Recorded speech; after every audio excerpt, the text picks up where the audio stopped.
Magpadayon ang pagsaulog dinhi sa syudad sa Subo sa ika-28 ka tuig sa buhing Kalbaryo. Usa ka street play nga mopakita sa kasakit ug paglansang ni Hesukristo.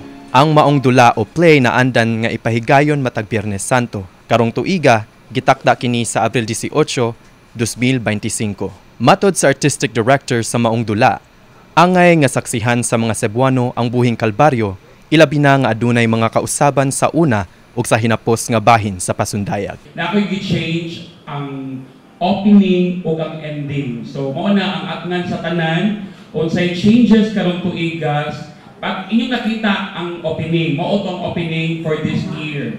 Kato ang pagkabata ni Jesus.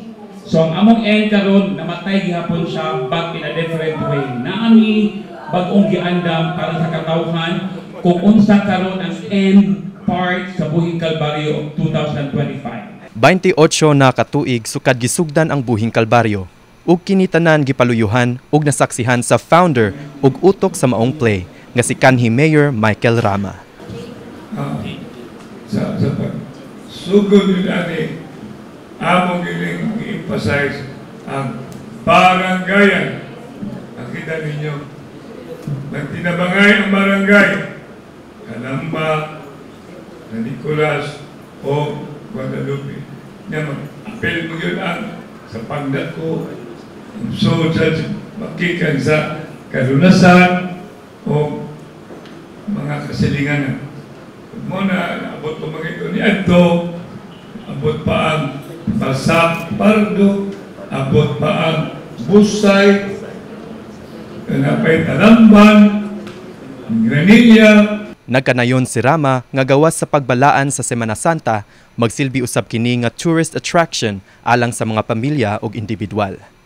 Misaysay sab ang cast sa ilang preparasyon ug mga karakter nga gidala alang sa pasundayag karong tuiga. Wala gyud the powers of prayer kay kuan all kanang taga-gabi mag-research mag-practice kay lagi graduating sa eskwelahan so munang manangin ko sa mga direktor pero mo bawi ko apas give jud ko kung best kitagal kung script ako jud memorize and then kanang with the heart. Hope na sa gilid na mo panata every year. Kanang instead nga kanang wala na may kasuwayon like bisita ng iglesia or mag-station ka sa uban so dili na magibuhos ang tanan. Panghinaot sa mga nagpasiugda sa buhing Kalbaryo nga mohikap kini sa kasing-kasing sa mga musaksi ug unta mapadayon pa sa mga sunod nga mga katuigan. Mipadayag sab ang kapikas ni Rama nga si Malu sa ilang mga kaagi sa pagpangandam sa dakong kalihukan. I-offer na ako ang role sa buhing Kalbaryo to Jesus para nako dili siya challenges. No? So it's an inspiration para sa mga bata na nangapila.